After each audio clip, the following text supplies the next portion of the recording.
Hello दोस्तों, आप सभी लोगों का एग्ज़ाम सोच चैनल पर बहुत बहुत स्वागत है। एक ऐसी सोच जो आपका सिलेक्शन करा दे। तो दोस्तों, आज हम आपके लिए बहुत ही इंटरेस्टेड चैप्टर लेकर आए हैं जिसका नाम है कंपाउंड इंटरेस्ट, चक्रवृद्धि ब्याज। तो आज हम इस चैप्टर को एक ही मेथड से पूरा का पूरा सॉल्व करने वाले हैं जिसमें आपको बहुत ही ज़्यादा इंटरेस्ट मिलेगा। ठीक है दोस्तों, तो आपको यह चैप्टर बहुत ही अच्छे से समझना है और इस चैप्टर में आज के बाद आपको किसी भी फॉर्मूले की या किसी भी ट्रिक को रटने की ज़रूरत नहीं पड़ेगी। बस इस चैप्टर को बहुत ही अच्छे से समझते हैं। तो सबसे पहले यहाँ पर हम ये समझते हैं कि इस चैप्टर में होता क्या क्या है। तो यहाँ पर इस चैप्टर में सबसे पहले रहता है आपका मूलधन। सबसे पहले रहता है मूलधन, जिसको हम प्रिंसिपल बोलते हैं और इसको हम पी से डिनोट करते हैं। किससे डिनोट करते हैं? पी से डिनोट करते हैं। ठीक है। इसके बाद यहाँ पर समय रहता है, समय को हम टी से डिनोट करते हैं। ठीक है। इसके बाद यहाँ पर दर रहती है और चक्रवृद्धि ब्याज की जो दर होती है उसको हम रेट कहते हैं और उसको हम आर से डिनोट करते हैं। मिश्रधन को हम ए से डिनोट करते हैं। किससे करते हैं? ए से। और इसको हम मूलधन प्लस ब्याज कहते हैं। क्या कहते हैं? मूलधन प्लस ब्याज, मतलब पी प्लस आई। क्या कहते हैं? पी प्लस आई। ठीक है।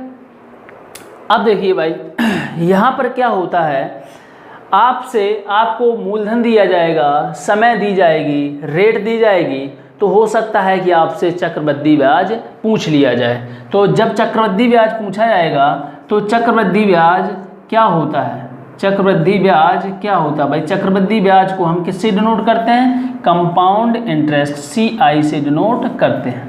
ठीक है। तो यहाँ पर आपको कोई भी चीज़ दी जा सकती है और कुछ भी पूछा जा सकता है, लेकिन यहाँ पर इस चैप्टर में इतने पे ही सीमाएं समाप्त नहीं होती हैं और यहाँ पर बहुत ही अच्छे अच्छे क्वेश्चन घुमाए जाते हैं और बहुत ही अच्छे इंटरेस्टिंग क्वेश्चन पूछे जाते हैं। तो सबसे पहले हम यहाँ पर आपको एक क्वेश्चन देंगे और उस क्वेश्चन को पहले हम समझेंगे और समझने के बाद step by step, type by type हम आगे बढ़ते जाएंगे, जिससे कि आपका पूरा चक्रवृद्धि ब्याज जो है वो देखते देखते खत्म हो जाएगा और आपको भी बहुत ज़्यादा इंटरेस्ट मिलेगा। और ये समझ लीजिए कि यहाँ पर आपको कुछ भी रटने की ज़रूरत नहीं है। ठीक है। तो भाई चलो देखते हैं। सबसे पहले जैसे कि हम यहाँ पर एक क्वेश्चन ले लेते हैं, वहाँ से आपको कुछ बेहतर चीज़ें समझ में आ जाएंगी। तो पहला क्वेश्चन लेते हैं। ठीक है। तो भाई पहला क्वेश्चन लिखते हैं कि जैसे कि यदि अजय ने 1000 रुपये किसी व्यक्ति को उधार दिए और किस रेट पर दिए? 10% वार्षिक चक्रवृद्धि ब्याज की दर पर दिए गए। ठीक है। अभी चक्रवृद्धि ब्याज चैप्टर चल रहा है तो चक्रवृद्धि ब्याज ही मानेंगे, अगर नहीं बोलते हैं ब्याज बोल देते हैं। ठीक है। तो यह चैप्टर चक्रवृद्धि ब्याज का है तो चक्रवृद्धि ब्याज ही सभी में लेंगे। ठीक है। यदि मूलधन कितना है? 1000 रुपये, रेट है 10% वार्षिक। इसके बाद यहाँ पर टाइम दिया गया है, कितने समय के लिए ब्याज दिया गया था? 2 वर्षों के लिए। कितने समय के लिए? 2 वर्षों के लिए। ठीक है। 2 वर्षों के लिए, या किसी व्यक्ति ने किसी दूसरे व्यक्ति को 1000 रुपये 10% वार्षिक चक्रवृद्धि ब्याज की दर से उसको पैसा उधार दे दिया। तो भाई उसने कहा है कि 2 वर्षों बाद इस व्यक्ति को कितना चक्रवृद्धि ब्याज प्राप्त हो जाएगा? कितना चक्रवृद्धि ब्याज प्राप्त हो जाएगा? तो ऐसे क्वेश्चनों में क्या करना होता है कि जिस भी प्रतिशत से आपको ब्याज दिया गया होता है उसको हम पहले प्रतिशत को फ्रैक्शन में बदल लेते हैं। किसी भी प्रतिशत को हम भिन्न में बदलेंगे तो आपको पता है कि भिन्न में बदलने के लिए हमें क्या करना पड़ता है? इस प्रतिशत को हटाते हैं और 1/100 का गुणा कर देते हैं। यहाँ से 0 कट जाएगा तो आपका 1/10 बचेगा। तो जैसे ही आप कहीं भी 10% देखेंगे और इसको तुरंत क्या लिख देंगे? 1/10 लिख देंगे। ठीक है। अभी देखिए यहाँ पर क्या होता है कि यदि रमेश ने किसी व्यक्ति को 10 रुपये उधार दिए होते तो उसको वर्ष के अंत में ब्याज के रूप में कितना मिलता? 1 रुपये मिल जाता। कितना मिल जाता? 1 रुपये मिल जाता। ठीक है, यह आपका होता है ओरिजिन होता है, मूल संख्या होती है। ये क्या होता है? मूल संख्या होती है, मूल नंबर होता है, ओरिजिन नंबर होता है। यह आपका परिणाम होता है, यह आपका परिणाम होता है या रिजल्ट होता है। ठीक है, जिस भी क्वेश्चन में जिस लैंग्वेज का प्रयोग किया गया होगा उसी लैंग्वेज को हम यहाँ पर मॉडिफाई कर लेते हैं। जैसे कि यहाँ पर आपको अगर कोई भी मूलधन दिया गया है तो हम ये मान लेते हैं कि उसको 10 रुपये दिए गए होंगे तो वर्ष के अंत में 1 रुपये उसको प्राप्त हो जाएगा। अब जब 1 रुपये प्राप्त हो जाएगा तो 10 रुपये उसने दिए थे और 1 रुपये उसको मिल गया तो उसके पास कितना हो गया? 11 रुपये। ये जो 11 रुपये होंगे वो आपका क्या होगा? मिश्र धन होगा। क्या होगा? मिश्र धन। तो भाई यहाँ पर हम लिख लेते हैं, जैसे कि हमने यहाँ पर लिखा, ये है आपका प्रिंसिपल, ठीक है, और ये है आपका अमाउंट जिसको हम मिश्र धन बोलते हैं। और मिश्र धन क्या होता है? जिसमें हम प्रिंसिपल को इंटरेस्ट के साथ जोड़ देते हैं, उसको हम अमाउंट बोलते हैं। ठीक है, यहाँ पर भाई यदि उसने 10 रुपये दिए होते तो वर्ष के अंत तक उसको कितना रुपए प्राप्त हो जाता? 11 रुपये। कितना प्राप्त हो जाता? 11 रुपये। अब देखिए यहाँ पर आपकी जो है सेकेंड वर्ष की रेट तो चेंज नहीं की गई है। ठीक है, तो रेट आपको वही है, जिस रेट पर पहली साल का ब्याज था उसी रेट पे दूसरी साल भी है। तो यहाँ पर भी देखिए फर्स्ट ईयर 10 से 11, तो सेकेंड ईयर भी आपका क्या होगा? 10 से 11 ही होगा। ठीक है, तो 2 वर्षों की बात कर रहा था तो 2 वर्षों का हम सॉल्व कर लेते हैं। तो भाई देखिए 2 वर्षों में यदि 10 दामन 100, 11 11 121, तो भाई देखिए यहाँ पर यदि उसने 100 रुपये दिए होते तो उसको 121 रुपये प्राप्त हो जाता। तो उसको कितना प्राप्त हो जाता? 121 रुपये। ठीक है, तो बताइए क्या उसने 100 रुपये दिए थे? क्या उसने 100 रुपये दिए थे? नहीं। कितना दिया था? 1000 रुपये। कितना दिया था? 1000 रुपये। तो भाई यहाँ पर हम क्या करेंगे? 1000 बनाने के लिए 10 का मल्टीप्लाई कर दो। तो इसमें हम जब 10 का मल्टीप्लाई यहाँ पर अगर हमने किया है तो इसमें पूरे में करना पड़ेगा, मतलब यहाँ भी करना पड़ेगा। ठीक है, या फिर एक यहाँ 0 बढ़ा दो। अगर यहाँ एक हमने 0 बढ़ाई है तो यहाँ भी बढ़ा देंगे। ठीक है, कोई दिक्कत? बिल्कुल दिक्कत नहीं। चलो ऐसे ही लिख लेते हैं। तो भाई यहाँ पर हमने एक 0 बढ़ा दी। ठीक है, तो यहाँ भी एक हमने 0 बढ़ा दी। ठीक है, तो यहाँ पर यदि उसने 1000 रुपये दिए होते तो उसको कितने मिलते? 1210 रुपये मिलते। ठीक है, तो अब बताइए भाई उसको कितना ब्याज के रूप में प्राप्त हुआ है? CI चक्रवृद्धि ब्याज। तो बताइए भाई ब्याज के रूप में कितना प्राप्त हुआ है? 1000 रुपये क्या करो? 1210 में से घटा दो तो कितना मिल जाएगा? 1210 रुपये। तो भाई बताइए चक्रवृद्धि ब्याज कितना मिल गया? 1210 रुपये। इसमें बताइए भाई आपको क्या रटना पड़ा? कुछ भी नहीं रटना होता है और बहुत ज़्यादा क्वेश्चन सिंपल हो जाते हैं। बस क्वेश्चन को आपको थोड़ा सा यहाँ पर ध्यान देना है। ठीक है, अब देखिए इसी क्वेश्चन को और हम बेहतर तरीके से कर सकते हैं। कैसे करेंगे? तो भाई देखो यहाँ पर हमें 1000 रुपये दिए गए थे। कितने दिए गए थे? 1000 रुपये। कितना दिया गया था? 1000 रुपये। ठीक है, 1000 रुपये दिया गया था। जिस भी रेट पे दिया गया था, किस रेट पे दिया गया था? 10%। और 10% मतलब 1/10, या आप 10% से भी सॉल्व कर सकते हो, कोई दिक्कत नहीं। 1/10 बना लिया तो उससे भी कोई दिक्कत नहीं, थोड़ी सी कैलकुलेशन सिंपल हो जाती है। ठीक है, तो भाई यहाँ पर देख लीजिए 1/10। तो सबसे हम पहली साल की बात करेंगे। किसकी बात करेंगे? पहली साल की। तो फर्स्ट लाइन हमने खींच ली जिससे ये डिनोट कर रही है कि पहली साल है चक्रवृद्धि ब्याज की। तो यहाँ पर लिख लो भाई जो आपकी रेट है वो आपकी कितनी है? 1/10 है। अगर 1000 रुपये को 1/10 से अगर हम सॉल्व करेंगे तो बताइए भाई कितना आ जाएगा? 100 रुपये। कितना आ जाएगा? 100 रुपये। इसका मतलब है इसको पहली साल में ब्याज कितना मिल गया होगा? 100 रुपये। कितना मिल गया होगा? 100 रुपये। बहुत ही अच्छे से समझना है क्योंकि पूरा चक्रवृद्धि ब्याज आपका यहाँ पर हम ख़त्म कर देंगे एक ही मेथड से संपूर्ण पूरा चैप्टर खत्म। ठीक है, तो बहुत अच्छे से समझिएगा। तो यहाँ पर लिखा है 1000 रुपये। 1000 का अगर 10% निकालेंगे मतलब 1/10, 1/10 से सॉल्व करेंगे तो कितना मिल जाएगा? 100 रुपये। यह आपका पहली साल है। बहुत अच्छे से समझ लीजिए, जो पहली साल जो ब्याज प्राप्त होता है, चाहे चक्रवृद्धि ब्याज हो चाहे साधारण ब्याज हो, वह आपको वही मिलने वाला है, बराबर मिलने वाला है। लेकिन जैसे ही कि हम सेकेंड साल में जाते हैं तब चक्रवृद्धि ब्याज और साधारण ब्याज अलग अलग हो जाते हैं। क्यों हो जाते हैं? क्योंकि साधारण ब्याज जो होता है वह उसी मूलधन पर आपको मिलता है, लेकिन जो चक्रवृद्धि ब्याज होता है वो मूलधन पे तो मिलता ही है, और जो आपका जो ब्याज होता है तो उस पे ब्याज पे भी ब्याज आपको मिलना शुरू हो जाता है। इसी को हम चक्रवृद्धि ब्याज कहते हैं। अच्छी बात यह है कि जब भी आप किसी को पैसा उधार दें तो उसको चक्रवृद्धि ब्याज पे ही दें, जिससे कि आपको आपका मूलधन तो सुरक्षित है ही है और आपको ब्याज पे भी ब्याज मिलना शुरू हो जाता है। ठीक है, लेकिन फिर तो आपकी मर्जी है भाई। तो यहाँ पर हमें क्या करना है, तो यहाँ पर 1000 रुपये का हमने 10% 1/10 से निकाला, कितना निकल आया? 100 रुपये। अब देखिए भाई, अभी ख़त्म तो हुआ नहीं, क्योंकि हमें 2 साल के लिए जाना है, तो हम दूसरी साल पे जाते हैं भाई। जैसे ही दूसरी साल पे आएंगे तो यहाँ पर हमने दूसरी लाइन को खींच लिया। अब देखिए दूसरी साल भी आपकी रेट क्या है? 1/10 ही है। कितनी है? 1/10। तो 1/10 है भैया, 1000 रुपये का 1/10 निकालेंगे, कितना निकलेगा? 100 रुपये निकलेगा। तो ये आपको दूसरी साल आपको ब्याज मिल गया। तो क्या ये बात सही है? अभी संपूर्ण पूरा क्वेश्चन हो चुका? नहीं। क्यों भाई? क्योंकि अभी आपने तो सिर्फ मूलधन पे ही तो ब्याज लिया है, और हमने बताया कि ये चक्रवृद्धि ब्याज जो है वो मूलधन पे तो ब्याज लेता ही है, प्लस ब्याज पे भी ब्याज लेता है। तो भैया पहली साल का जो ब्याज था वो कहाँ है? ये लिखा है। अभी इसका भी हमें ब्याज लेना है। जब हम इस 100 रुपये का भी ब्याज लेंगे, यदि हम इस 100 रुपये का भी ब्याज लें तो 100 रुपये का ब्याज 1/10 से कितना मिल जाएगा? 0 0 काटेंगे, कितना मिलेगा? 10 रुपये। कितना मिलेगा? 10 रुपये।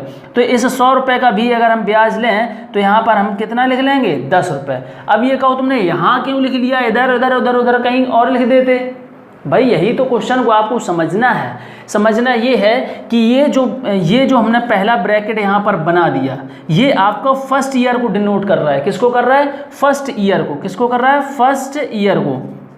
ठीक है, ये आपको फर्स्ट ईयर को डिनोट कर रहा है। ये जो सेकंड है, जिससे हमें पता चल सके कि सेकंड ईयर में आपको जो है वो टोटल कितना ब्याज मिला है। कितना ब्याज मिला है? 110। 110। पहली साल में कितना मिला था? 100 रुपये। दूसरी साल में कितना मिला है? 110 रुपये। भाई देखो, यहाँ पर आपको हम बहुत सी चीज़ें समझाने वाले हैं, बहुत अच्छे से समझिए, क्योंकि यहाँ पर इसी क्वेश्चन में पूरा चक्रवृद्धि ब्याज खत्म हो जाएगा, और हम बस आपको जैसे ही क्वेश्चन बोलते जाएंगे आप लोग आंसर देते जाइए, और जैसे जैसे क्वेश्चन को क्या क्या करना होता है, उसको किस तरीके से क्वेश्चन मोड़ा गया होगा, तो उसको हमें कैसे सॉल्व करना है, यही आपको पूरे चैप्टर में समझना है। ठीक है, इसके बाद आपको कोई भी दिक्कत नहीं होगी। तो भाई यहाँ पर देखियो, पहले साल में क्या है? 100 रुपये मिला। दूसरी साल में कितना मिला? 110 रुपये मिला। तो टोटल अगर हमें चक्रवृद्धि ब्याज की बात करें कि इन 2 सालों में से चक्रवृद्धि ब्याज कितना मिला है, तो भाई 100 रुपये ये और 110 रुपये ये, तो इनको हम टोटल जोड़ेंगे तो चक्रवृद्धि ब्याज कितना मिल जाएगा? 210 रुपये। कितना मिल जाएगा? 210 रुपये। तो देखिए भाई, यहाँ से भी 210 रुपये और यहाँ से भी आपका 210 रुपये। अब देखो यहाँ पर जो क्वेश्चन होते हैं, ये मेथड जो है आपको हम चक्रवृद्धि ब्याज से लेकर, साधारण ब्याज से लेकर, प्रतिशत से लेकर, लगभग हम आपको बहुत सारे चैप्टर होंगे, बहुत सारे क्वेश्चन होंगे जो इसी मेथड्स पे, बस इतना ही मेथड पे आपको सारे के सारे सॉल्व करवा देंगे। ठीक है, लेकिन बट क्या होता है कि यहाँ पर कुछ ऐसी चीज़ें मेंशन कर दी जाती हैं चक्रवृद्धि ब्याज में, जिससे कि यहाँ पर थोड़ा सा सॉल्व करना कुछ क्वेश्चनों के लिए थोड़ा सा डिफरेंट हो जाता है। और यहाँ पर इसीलिए हम आपको इस तरीके से जो स्ट्रक्चर बना रहे हैं, इस स्ट्रक्चर में क्या है कि चक्रवृद्धि ब्याज जैसा भी क्वेश्चन बनाना चाहे, उसकी जैसी भी नियत हो बना ले, बट क्वेश्चन को सॉल्व यही होना पड़ेगा और ऐसे ही होना पड़ेगा, कुछ भी नहीं रटना है, बस एक बार समझ लीजिए। ठीक है, तो यहाँ पर आपको चक्रवृद्धि ब्याज जो है समझने में कोई दिक्कत नहीं होगी। पहला साल निकाल लो, इसके बाद जो पहला साल निकल आए, इसके बाद दूसरा साल निकालेंगे, तो हमें स्टेप बाय स्टेप निकालना है। ठीक है, स्टेप बाय स्टेप निकालना है। स्टेप बाय स्टेप क्या है, ये आपका जो मूलधन है, ये आपका जो मूलधन है, इसका पहले ले लो, फिर जो भी ब्याज मिला है उस ब्याज पे ब्याज ले लो, और आप अपना ये जो पूरा पार्ट है, इस पार्ट को पूरा जोड़ देंगे तो आपको चक्रवृद्धि ब्याज मिल जाएगा। ठीक है, इस पूरे पार्ट को आप जोड़ देंगे तो यह आपको चक्रवृद्धि ब्याज मिल जाएगा। अभी बहुत सी चीज़ें हम इसमें नहीं कर रहे हैं, जिससे कि आपको पहले ये बात समझ में आ जाए। अभी जैसे जैसे क्वेश्चन बढ़ाएंगे तैसे तैसे हम आपको बताते जाएंगे कि इसमें सारी चीज़ें आप कैसे ख़त्म करोगे। ठीक है, अगला क्वेश्चन क्या है कि यदि आपको मूलधन कितना है, मूलधन कितना दिया गया? 3600 रुपये। कितना दिया गया? 3600 रुपये। मूलधन कितना दिया गया? 3600 रुपये। और चक्रवृद्धि ब्याज की जो दर है वो 16/2/3% दी गई, 16/2/3%। और यहाँ पर जो ईयर्स है, टाइम दिया गया है वो 2 ईयर्स के लिए। कितने साल के लिए दिया गया? 2 साल के लिए। और आपको यहाँ पर चक्रवृद्धि ब्याज निकालना है। क्या निकालना है? चक्रवृद्धि ब्याज निकालना है। तो आप अच्छे से समझ लीजिए कि हमने अभी आपको बताया था कि जो भी आपको रेट दी गई उसको आप तोड़ लेंगे। तो जैसे ही तोड़ेंगे तो आपको पता है कि 16/2/3% क्या होता है? 1/6 होता है। क्या होता है? 1/6 होता है। ठीक है, आप तोड़ लीजिए। 16 × 48 2 50/3 और परसेंट को हटाएंगे 1/100 काटेंगे तो 1/6 आपका निकल जाएगा। चलो भाई, सबसे पहले क्वेश्चन हम आपको उस तरीके से भी बता देते हैं। यदि उसने 6 रुपये दिए होते, यहाँ पर देखो प्रिंसिपल लिख लो, यहाँ पर अमाउंट लिख लो। यदि उसने अगर उसको 6 रुपये दिए होते तो उसको 1 रुपये ब्याज प्राप्त हो जाता, तो उसके पास कितने रुपए प्राप्त हो जाते? 7 रुपये। यही आपकी रेट सेकेंड ईयर में भी है, तो 6 से 7। तो यहाँ पर देखिए भाई, 6 छक्का 36 और 7 सत्ते 49। ठीक है, और यहाँ पर आप देख लीजिए कि यहाँ पर क्या उसके पास उसने 36 रुपये दिए थे? नहीं दिए थे। कितने दिए थे? 3600 रुपये। तो भाई हम क्या करते हैं, यहाँ पर 100 का मल्टीप्लाई कर देते हैं, तो कितना हो जाएगा? 3600। अगर यहाँ पर 100 का किया है तो यहाँ भी कर देते हैं, तो कितना हो जाएगा? 4900। देखो भाई, अगर उसने 3600 रुपये उसको अगर देगा 2 साल के लिए 16/2/3% की दर पर, तो उसको 2 साल बाद 4900 रुपये प्राप्त होंगे। कितने होंगे? 4900 रुपये। तो भाई बताइए उसको चक्रवृद्धि ब्याज कितना मिल गया? CI कितना मिल गया? यहाँ पर उसको जो CI है वह आपको 1300 रुपये मिल गया। कितना मिल गया? 1300 रुपये। अभी ऐसा मत सोचिए कि यहाँ पर जितने भी क्वेश्चन हैं हम यहाँ पर आपको सॉल्व करवा देंगे इस मेथड से, तो यहाँ नहीं होंगे। ऐसा नहीं है, यहाँ भी हम सारे के सारे क्वेश्चन सॉल्व करेंगे। बट अभी आप इसको सीख लीजिए तो यह जो मेथड है अपने आप आपको आ जाएगा। वो कैसे आएगा वो हम आपको यहाँ पर समझा रहे हैं। ठीक है, और ये समझ लीजिए कि यहाँ पर जब आप इस मेथड को समझ लेंगे, इसके बाद यह मेथड आपको बहुत ही अच्छे से समझ में आएगा। ठीक है, तो इसलिए हम अभी इससे क्वेश्चन करते हैं, फिर हम आपको बाद में धीरे धीरे इसको भी बता देंगे कि चाहे जैसा चक्रवृद्धि ब्याज जैसा भी क्वेश्चन देना चाहे, यहाँ पर हम 100% तोड़ेंगे। बट थोड़ा सा इसको पहले क्लियर समझ लेंगे।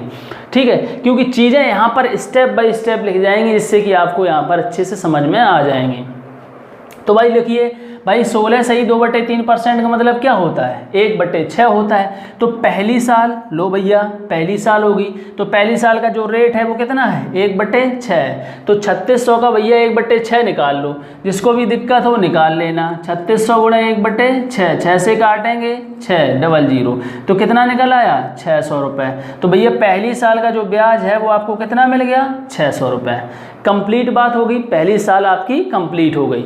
जैसे ही आप सेकेंड ईयर के अंत में चलेंगे तो आपका जो मूलधन था उसका भी आपको ब्याज मिलेगा। और किस रेट पे मिलेगा? 1/6 की रेट पे। तो यहाँ पर 1/6 के हिसाब से आपको मिल जाएंगे 600 रुपये। लेकिन आप कहते हैं भैया पैसा तुम्हारा चक्रवृद्धि ब्याज पे दिया गया है और हमें ब्याज पे भी ब्याज चाहिए। तो भाई आपका पहली साल का ब्याज था कितना? 600 रुपये। तो इस 600 रुपये का यदि, और रेट तो आपकी वही है 1/6, तो 6 से काटेंगे कितना निकल जाएगा? 100 रुपये। तो भाई इस 600 रुपये का कितना ब्याज मिल जाएगा? 100 रुपये। कितना मिल जाएगा? 100 रुपये मिल जाएगा। इस देखो 600 को भी हमने डिनोट कर दिया कि इस 600 का 1/6 से आपको 100 रुपये ब्याज पे ब्याज मिल चुका है। ठीक है, तो भाई देखो बहुत ही अच्छे से समझ लो कि ये जो पूरा जो पार्ट होता है, ये आपका जो पूरा पार्ट होता है ये आपका CI होता है। इसको हम क्या कहते हैं? CI कहते हैं। क्या कहते हैं? CI कहते हैं, चक्रवृद्धि ब्याज कहते हैं। यदि इस सबको हम जोड़ देंगे तो आपका यहाँ पर ब्याज निकल के आ जाएगा 6 6 1200 और 100 1300 रुपये। तो चक्रवृद्धि ब्याज आपका कितना हो गया? 1300 रुपये। ठीक है, अब देखो भाई यहाँ पर बहुत ही अच्छे से समझना है। ठीक है, अगर हम आपसे पूछते हैं कि चक्रवृद्धि ब्याज के पहली साल और दूसरी साल के ब्याज में अंतर बताइए। क्या पूछते हैं? चक्रवृद्धि ब्याज की पहली साल और दूसरी ब्याज के जो ब्याज आपको जो प्राप्त हुए हैं उनमें ज़रा अंतर बताइए। तो आप क्या करेंगे? आप तुरंत बताएंगे तो भैया फर्स्ट ईयर में कितना मिला था? 600 रुपये। ये आपकी फर्स्ट ईयर है। तो भाई फर्स्ट ईयर में आपको कितना मिला था 600 रुपये, और तुरंत आपने यहाँ पर देखा, क्या देखा, तुरंत यहाँ पर देखा कि सेकेंड ईयर में आपको कितना मिला था 700 रुपये। कितना मिला था 700 रुपये। आप क्या करेंगे, 700 में 600 घटा देंगे तो कितने बने 100 रुपये। भाई सेकेंड ईयर चक्रवृद्धि ब्याज का सेकेंड ईयर जो है, सेकेंड ईयर और फर्स्ट ईयर का जो अंतर जो है, डिफरेंस जो है वो कितना है 100 रुपये का है। कितने का है 100 रुपये का। तो ये सब करने की ज़रूरत नहीं है, आप यहीं पर आप देख के समझ सकते हो कि यहाँ 600 मिले, भैया ऐसे ही कर दो, 600 हटा दो, कितना बचा 100 रुपये। ठीक है। अब देखो एक बात और यहाँ पर समझ लेते हैं, इसलिए आपको बहुत अच्छे समझना है कि ये फर्स्ट ईयर है, ये आपका सेकेंड ईयर है। अभी देखो इस पूरे को हम जोड़ लेते हैं तो वो चक्रवृद्धि ब्याज बन जाता है। यदि अगर हम इस लाइन को, यहाँ पर हम एक स्ट्रेट लाइन खींच रहे हैं, हमने आपको बताया था कि जो साधारण ब्याज होता है वो हर साधारण ब्याज जो होता है वो प्रत्येक साल समान मिलता है। अगर वही समान रेट है तो प्रत्येक साल समान मिलेगा। अब देखो यहाँ पर आपको एक ब्याज दिख रहा है, वो भैया समान ही निकल रहा है। कैसा निकल रहा है, समान। इसी कारण हमने यहाँ पर एक स्ट्रेट लाइन खींची है, और स्ट्रेट लाइन में जो भी आपको ब्याज मिला है, जो भी ब्याज मिला है, इस स्ट्रेट लाइन में जो भी ब्याज मिला है वह आपका साधारण ब्याज होता है। क्या होता है, साधारण ब्याज होता है, सिंपल इंटरेस्ट होता है, ऐसा ही होता है। ठीक है। तो इस स्ट्रेट लाइन में जो भी आपको ब्याज मिलेंगे, चाहे 2 साल का हो क्वेश्चन, चाहे 3 साल का हो, चाहे 4 साल का हो, चाहे कितने भी साल का हो, तो इस स्ट्रेट लाइन में जो भी आपके पास ब्याज मिलेगा वह सारा का सारा क्या होगा, साधारण ब्याज होगा। ठीक है। अब आपको पता चल गया कि ये भैया पूरा साधारण ब्याज है, इस पूरे को यदि हम जोड़ लेते हैं तो वो चक्रवृद्धि ब्याज बन जाता है। अब अगर आपसे क्वेश्चन पूछ ही लेता है कि भैया बताइए कि साधारण ब्याज और चक्रवृद्धि ब्याज में अंतर बता दीजिए, चक्रवृद्धि ब्याज और साधारण ब्याज में अंतर बताइए कि चक्रवृद्धि ब्याज और साधारण ब्याज में अंतर क्या है। तो भाई चक्रवृद्धि ब्याज और साधारण ब्याज में अंतर क्या है, इसके लिए आप क्या करेंगे कि ये जो पार्ट है आपका पूरा क्या है, साधारण ब्याज है। ये जो पार्ट है पूरा आपका कितना है 1300 रुपये। आपको पता चल चुका है कि चक्रवृद्धि ब्याज जो है वो कितना मिला था 1300 रुपये। कितना मिला था 1300 रुपये। यदि हमसे पूछा जाए कि साधारण ब्याज, तो साधारण ब्याज कितना है, ये भाई 600 रुपये लिखा है, ये 600 रुपये लिखा है, तो ये 600 कितने हो गए 1200 रुपये। कितने हो गए 1200 रुपये। तो 1300 में 1200 घटाएंगे कितना निकल जाएगा 100 रुपये।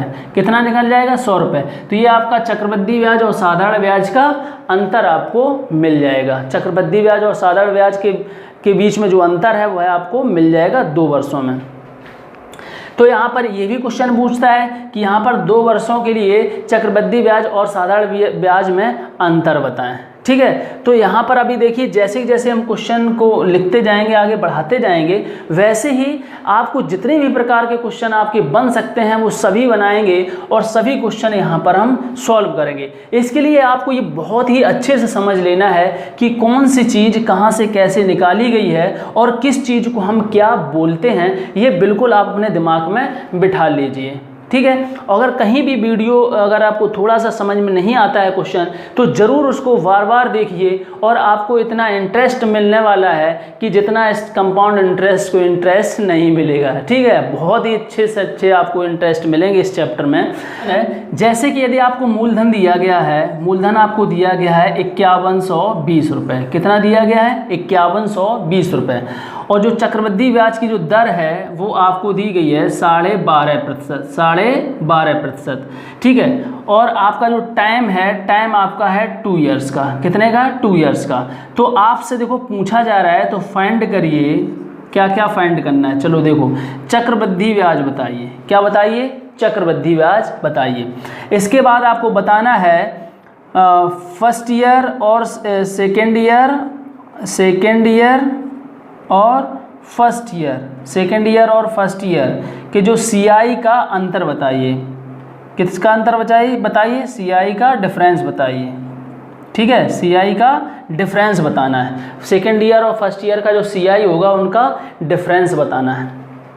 इसके बाद आपको सीआई और एसआई का भी अंतर बताना है। सीआई और एसआई का भी अंतर बताना है। ठीक है। और यहाँ पर आपको अमाउंट भी बताना है। क्या बताना है? अमाउंट आपको मिश्र धन भी बताना है, ठीक है। चक्रवृद्धि ब्याज भी बताना है और इसका जो CI second year first year का भी CI का डिफरेंस बताना है और आपको CI SI का भी अंतर बताना है, चक्रवृद्धि ब्याज और साधारण ब्याज का अंतर बताना है और आपको मिश्र धन बताना है। तो देखो अभी हमने इतनी चीज़ें आपको समझाई हैं, तो इतनी चीज़ें हम आपको से यहाँ पर पूछ लेते हैं। जैसे जैसे क्वेश्चन बढ़ेंगे पूरा चैप्टर एक ही क्वेश्चन में हम आपसे पूछ लेंगे, ठीक है। तो बस इंतज़ार करिए और पूरा चैप्टर कंप्लीट देखिएगा, ठीक है। इसको समझते हैं। तो भाई देखो यहाँ पर 12.5% लिखा है और 12.5% का मतलब होता है 1/8। कितना होता है? 1/8। देखो सॉल्व कर लेना भाई, 12.5% है तो 12.5% को ऐसे भी हम लिख सकते हैं। तो 12 दूनी 24 और 1 25/2 और परसेंट को हटाएंगे तो 1/100।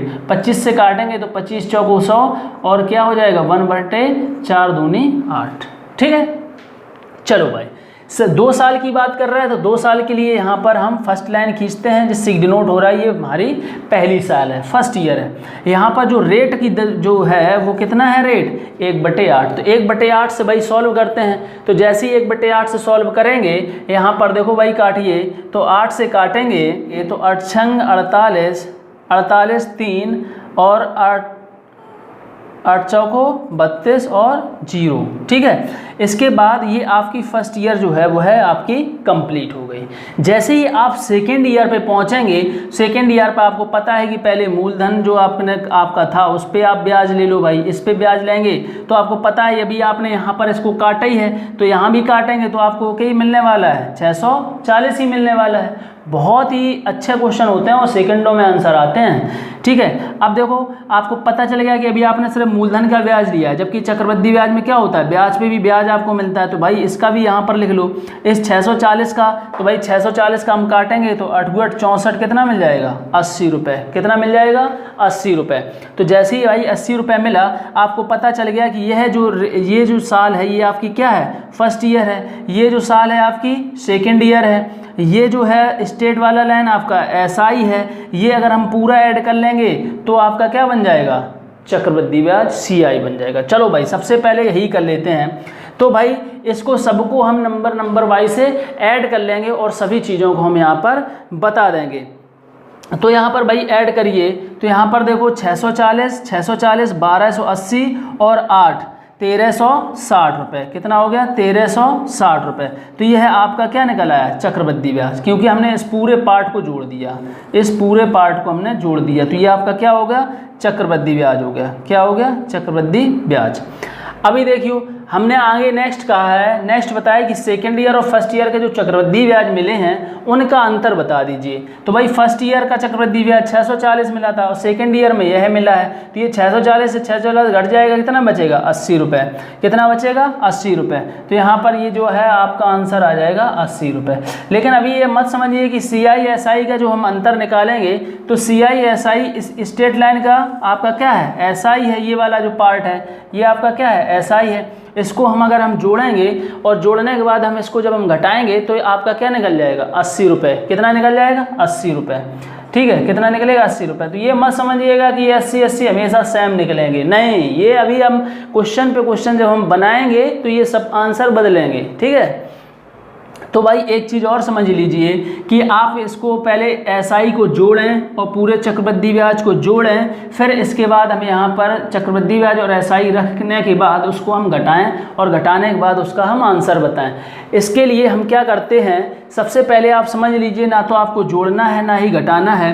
ये जो स्ट्रेट लाइन होती है, इस स्ट्रेट लाइन के नीचे जो भी संख्याएँ लिखी रही होंगी, जो भी संख्याएँ लिखी होंगी वो CI SI का अंतर होंगी, वो CI SI का अंतर होंगी। इस स्ट्रेट लाइन के नीचे जो भी आप लिखेंगे वो SI CI का अंतर ही होगा। तो बस इस स्ट्रेट लाइन के नीचे देख लेना कि कितनी क्या लिखा है, बस उसको ऐड कर देना और ऐड करने के बाद आपको मिल जाएगा कि ये CI SI का अंतर है। इसके बाद चलते हैं कि मिश्र धन पे।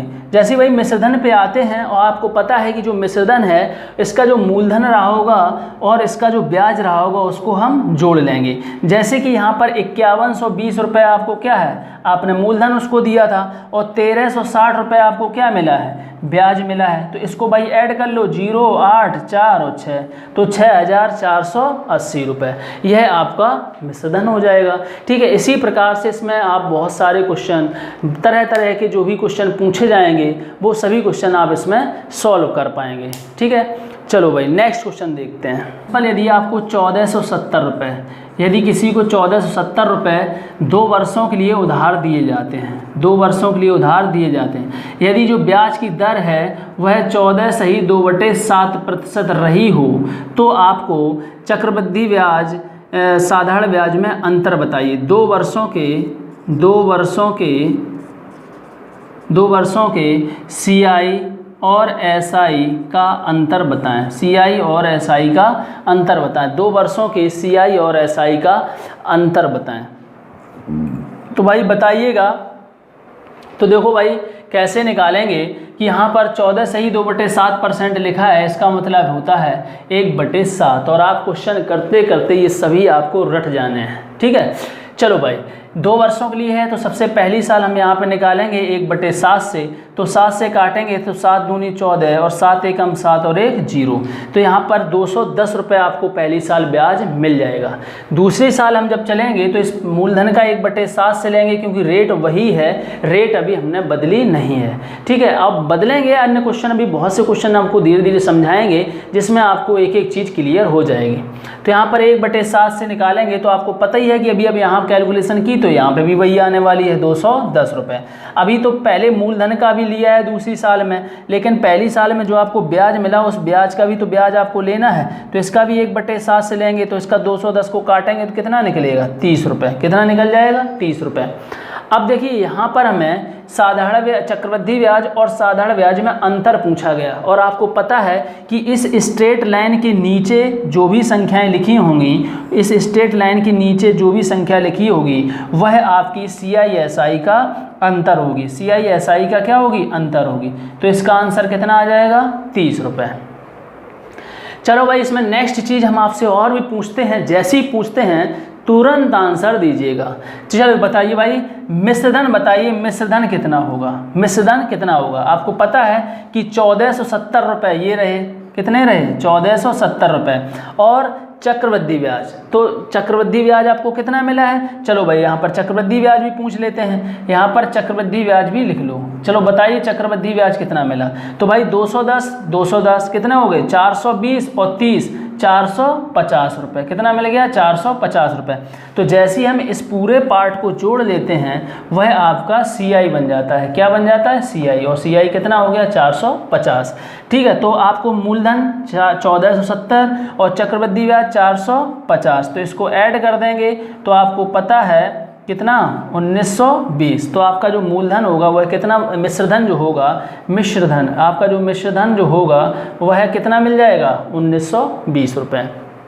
ठीक है, तो यहाँ पर इसी प्रकार से हम बहुत से क्वेश्चन बना सकते हैं और बहुत से क्वेश्चन इसमें हम करते हैं। तो धीरे धीरे स्टेप बाय स्टेप हम समझते चलेंगे, और अभी तक हमारे साथ जुड़े हुए हैं तो आपका बहुत बहुत धन्यवाद। और वीडियो कैसा लगा आप हमें कमेंट कर बताएं, क्योंकि वीडियो ज़्यादा लंबी नहीं बन पाती है, इसलिए हम आपको थोड़ा शॉर्ट करके यहाँ पर बता पाते हैं। ठीक है, तो आप अगर सारे वीडियो देखेंगे, आपको पार्ट में वीडियो मिल जाएंगे, पार्ट 1, 2, 3 इस प्रकार से, तो आप सारे वीडियो देखिएगा जिसमें आपको पूरा का पूरा चक्रवृद्धि ब्याज इसी मेथड पर आपको कंप्लीट मिलेगा, और किसी भी क्वेश्चन में आपको कोई भी दिक्कत नहीं होगी। यहाँ पर हम आपको बहुत ही अच्छे अच्छे क्वेश्चन करवाने वाले हैं।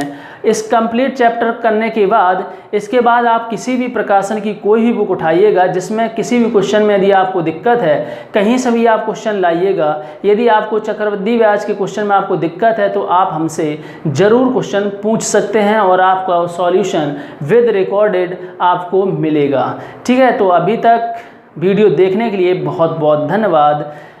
मिलते हैं नेक्स्ट वीडियो में।